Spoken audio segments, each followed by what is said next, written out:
What's going on, guys? Chris here, taking a look at that DLT-19X from Star Wars Battlefront, which is another Jabba Contract weapon that came out alongside the Outer Rim DLC. The DLT-19X is a targeting rifle, just like the Relby, but it plays out a hell of a lot different to the other weapons in the game, acting more like your typical traditional sniper rifle. There's not a whole load of information on the gun regarding its presence in Star Wars, as it's actually a brand new weapon, making its first appearance ever in the game.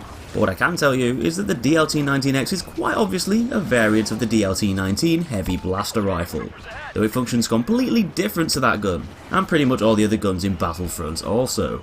It's basically a modified variant of the Heavy Blaster version with that similar name, and instead of firing in a fully automatic mode, the DLT-19X dispenses its entire charge all at once, down to an adjustment to the DLT-19's heat management.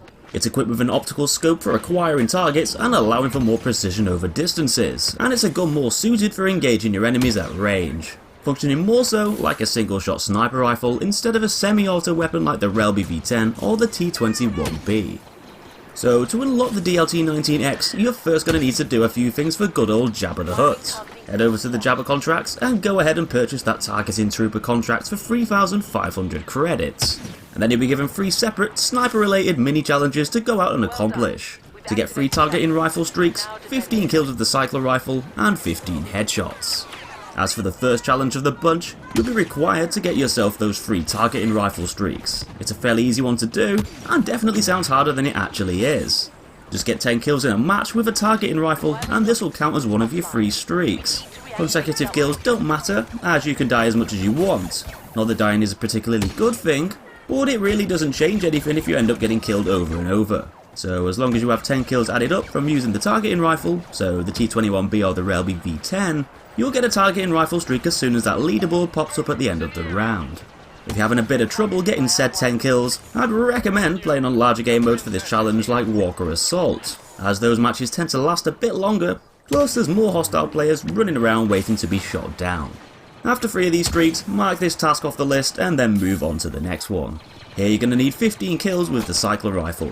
Now the cycler rifle is unlocked once you reach the Ripold rank of 28, which will then allow you to buy the starter card for 3,100 credits. Once you've assigned it to one of your loadouts on the left or right slots, hop into a match and fire away. The easiest way to get kills with the cycler rifle is either to fire at people who are fairly low health, depleting any of their remaining life before they know what hit them, popping a lucky shot at them at close range, which could also kill them instantly depending on how close you are, or of course by landing that satisfying headshot on an unsuspecting enemy in the distance.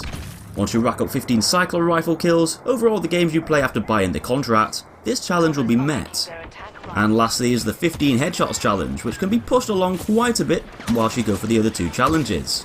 Any headshots with the cycler rifle or the targeting rifle when going for the streaks will be included towards this task, and any headshots you pull off with other weapons as you play will also be combined with these also. Just play the game and over time you'll get 15 headshots even if you're not really going for them. Worry about this one at the end, complete the other 2 challenges first, and then if you haven't already hit 15 heads by this time, jump into a few more games and aim for those helmets, finishing off the contract once and for all. As for the DLT-19X itself, it's a single-shot sniper type weapon functioning in a similar kind of fashion as the bolt action snipers from the Battlefield series. Though because you're not chambering a round and instead using a heat-up system, every blast you launch through the air is going to instantly overheat the weapon, making it unusable for a short period of time until it cools down. You can still perform a quicker active cooldown to help shorten these times, but you're still going to have to get used to performing these after every shot if you want to reduce it. The shot created by the weapon is a powerful, singular blast that deals high amounts of damage, though the shot can kill instantly up close and if you hit an opponent's head. The damage dealt by the gun is strong, but not enough to kill in one shot most of the time anywhere past close range, and unless the other player has taken a chunk of damage, the gun will probably take about 2 shots before you'll see them hit the floor. Because of this factor, combined with the fact that the weapon overheats every time you fire it off, makes the DLT-19X a pretty tricky and often sluggish weapon to use, and when compared with similar other weapons that can fire a multitude of shots one after the other, like the T21B, which is capable of killing in 3 shots, just 1 more than the DLT-19X, the weapon comes across as a bit of a weak one to pick over the others. That said, it's still an effective way of dealing high amounts of damage to targets who are already weakened and need finishing off. Plus headshots will amplify that damage even further. They can be very challenging to hit, especially on a moving target, but they're going to ensure that the other guy isn't going to be standing back up if you manage to land one. So generally speaking, the DLT-19X can be a bit of a difficult gun to use, and in my opinion, it's a slightly underpowered weapon compared to the rest of the bunch. It still deals one of the highest damage ratings in the game, but its ease of use will probably put a lot of players off. But if you want a challenge, the DLT-19X can be a deadly weapon in the right situation, just so long as you trace your targets correctly over distances, and prepare yourself for those long ass cooldowns every time you fire a shot. So that's all I've got for you in this one, guys. Do be sure to hit that thumbs up button if you enjoyed the video, and subscribe to see loads of other weapon guides on Battlefront and loads of other games too. Thanks for watching, and I'll see you in the next one.